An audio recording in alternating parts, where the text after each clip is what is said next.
La rivolta antitrivelle parte dal Polesine, sindaci, parlamentari, assessori e consiglieri regionali, primo strappo con il governo che sarebbe amico. A mettere in crisi la maggioranza di centrodestra ci pensa la crisi energetica, il delta come piombino, quindi come per il nuovo rigassificatore al largo della Toscana, anche per le nuove trivelle assetate di gas a poche miglia dal delicato e bellissimo delta del Po, i sindaci di Lega e Fratelli d'Italia dicono tutti di no e contano nell'intercessione di senatori e deputati locali già ampiamente mobilitati per far modificare quell'emendamento al prossimo decreto aiuti che amplia le concessioni estrattive in Adriatico. Questo è Sveglia Veneto, il primo podcast dedicato all'informazione vista da Nord-Est. Io sono Jack Calcetto, oggi è martedì 8 novembre 2022, la prima notizia del giorno riguarda il Polesine che dice no, un forte no alle trivelle. Parla Moreno Gasparini, presidente del Parco del Delta del Po, rinfocolando la protesta contro l'estrazione di metano. Dice Gasparini: abbiamo fatto ricorso contro il decreto del governo. Fa riferimento al decreto 116 del 29 marzo 2021 firmato dagli allora ministri Roberto Cingolani per la transizione ecologica e Dario Franceschini per la cultura.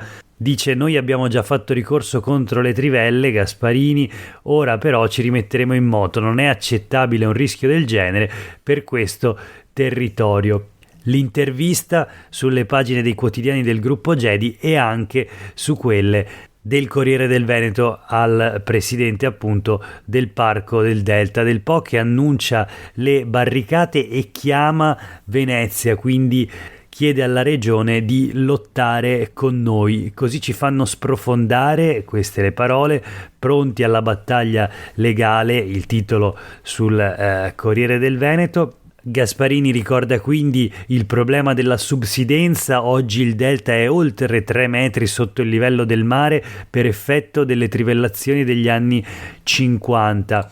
Siamo mediamente sotto di 2,5 metri, leggiamo sui quotidiani del gruppo Gedi, con punte di 4 metri. Qui c'è in ballo la sicurezza della gente. Insomma, siamo pronti a tutto per fermare le trivellazioni in Adriatico, anche alle vie legali.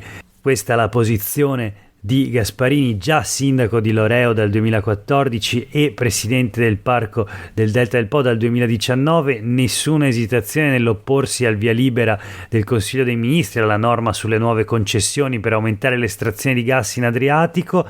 Ha al suo fianco anche gli altri 8 comuni che assieme a Loreo compongono il Parco del Delta del Po, quindi Adria, Ariano Polesine, Corbola, Papozze, Porto Tolle, Portoviro, Rosolina e Taglio di Po, tutti contrari alle trivellazioni in Adriatico. Le preoccupazioni sono soprattutto di natura ambientale e appunto nell'annunciare le barricate Gasparini chiede alla regione di schierarsi al fianco dei comuni e della popolazione locale e dalla regione risponde prima di tutto l'opposizione. Sempre sulle pagine dei quotidiani del gruppo Gedi leggiamo di una mozione depositata in Consiglio regionale dagli ambientalisti in opposizione che ricordano il referendum del 2016 con il quale l'85,6% dei veneti bocciò le estrazioni. La mozione è a prima firma di Erika Baldin del Movimento 5 Stelle, è stata sottoscritta anche dagli altri gruppi di opposizione. Zaia esca allo scoperto, dica che è ancora contrario. L'opposizione in Consiglio regionale, infatti, a partire dalla prima firmataria Baldin del Movimento 5 Stelle, chiamano in campo direttamente il presidente Luca Zaia. La regione del Veneto confermi la propria posizione di netta contrarietà a nuove trivellazioni in mare imposte ora dal governo Meloni. La regione, ricorda infatti Baldin, si è sempre dichiarata contraria alle trivelle fin dal 2015 con l'impugnazione del decreto legge Sblocca Italia dell'allora governo Renzi che consentiva le trivellazioni in Alto Adriatico e con la successiva promozione del referendum abrogativo del 2016 chiesto dal Veneto assieme ad altre 9 regioni. Un referendum in cui l'85,6% dei votanti veneti bocciò le trivelle. Secondo Baldin le ragioni del no alle trivelle restano tutte. Zaia nel 2015 sulle trivelle prometteva mai con me, rassicurando gli ambientalisti, attaccando una disposizione adottata a livello centrale, prevaricando le competenze regionali. Noi non abbiamo cambiato idea, dice l'esponente del Movimento 5 Stelle, rimaniamo coerenti e auspichiamo che lo sia anche la regione del Veneto a partire dal presidente Zaia. Tesi e contenuti ripresi anche da Elena Ostanel del Veneto che vogliamo. Basta con questa storia delle trivellazioni, il Veneto ha già subito i danni e per questo ha già detto no, dice l'esponente dei movimenti civici che ha sottoscritto la mozione assieme agli altri colleghi dell'opposizione. Insomma, sulle trivelle è una vera e propria rivolta, ci sono gli esponenti del territorio, i sindaci, abbiamo visto il presidente del Parco del Delta del Po, ci sono le opposizioni in regione, ma la notizia forse più clamorosa dal punto di vista politico è che ci sono anche esponenti della maggioranza e del governo regionale, quindi della giunta del presidente Luca Zaia. Sul Corriere del Veneto leggiamo appunto Lega Fratelli d'Italia, la rivolta antitrivelle, primo strappo col governo amico, e troviamo le parole di un senatore di Fratelli d'Italia, Bartolomeo Amidei, che dice: non possiamo paragonare il Delta del Po alla Croazia, il Polesine con le estrazioni ha già dato molto, ma troviamo soprattutto le dichiarazioni dell'assessore leghista, assessore regionale Cristiano Corazzari, che dice: c'è molta preoccupazione, qui si tratta di stabilire le priorità, l'autonomia energetica è importante, ma per noi è questione di vita o di morte. Quindi un assessore di Zaia chiaramente contrario alla politica, all'emendamento promosso dal governo Meloni. Uno scontro quindi tutto interno alla maggioranza, tutto interno ai partiti del centrodestra, con naturalmente gli ambientalisti e le opposizioni sul piede di guerra, pronte a dar battaglia. Questo è il quadro sulle trivelle. Proseguiamo con la rassegna stampa di oggi, alcune notizie. La prima dal Gazzettino di oggi, si parla della Marmolada. Il Trentino gela le aspettative del Veneto, fa ancora troppo caldo, la Marmolada non riapre.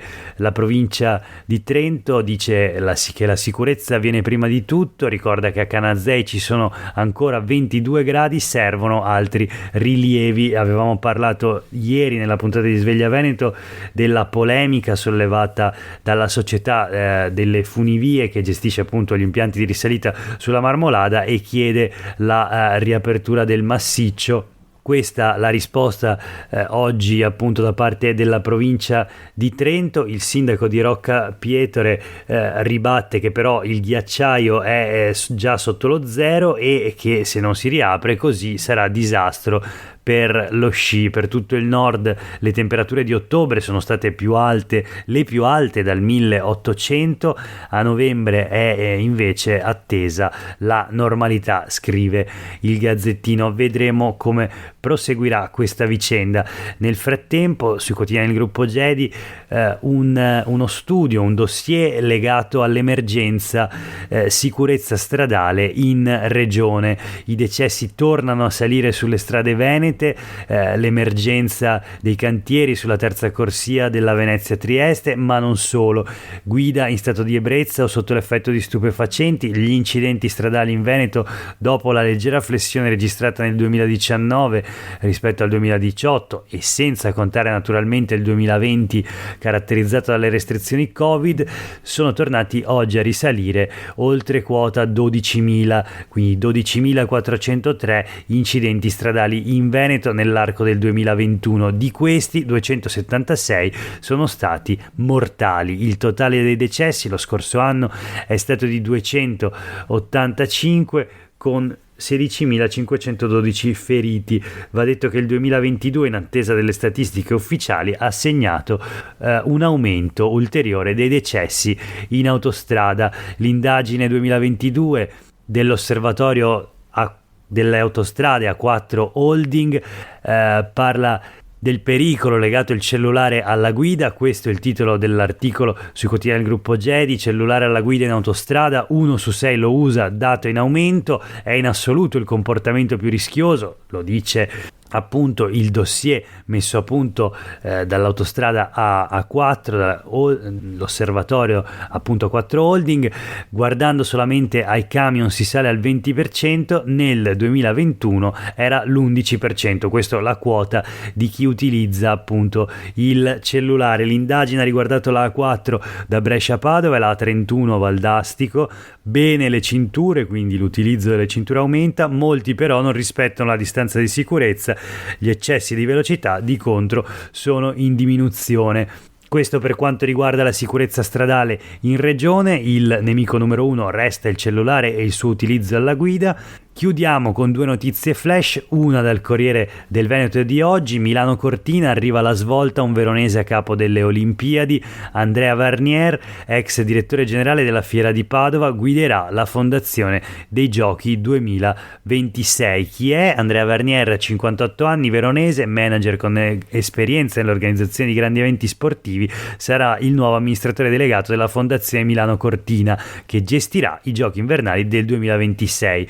È il successore quindi di Vincenzo Novari. La nomina arriva dopo un'estate tormentata, segnata dalla richiesta dei presidenti delle regioni, anche di Luca Zaia, di un cambio di governance con l'ingresso del governo nella fondazione.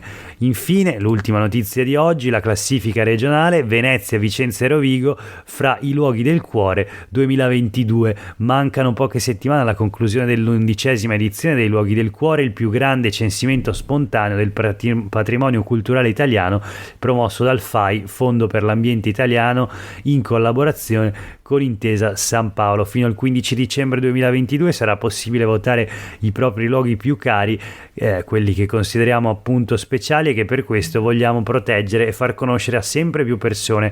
È possibile votare i propri luoghi del cuore collegandosi al sito www.iluoghidelcuore.it, dove è pubblicata pure la classifica aggiornata, oltre 1 milione i voti finora espressi. Per ora ai primi posti della classifica provvisoria del Veneto c'è il complesso conventuale di San Francesco della Vigna a Venezia, i basalti colonnari del Palazzo San Marco a Gambellara in provincia di Vicenza, il giardino botanico litoraneo di Porto Caleri a Rosolina in provincia di Rovigo. Al primo posto nazionale invece c'è il Museo dei Misteri di Campobasso. Per oggi è davvero tutto, grazie per aver ascoltato questa puntata di Sveglia Veneto. A tutte e tutti voi una buona giornata.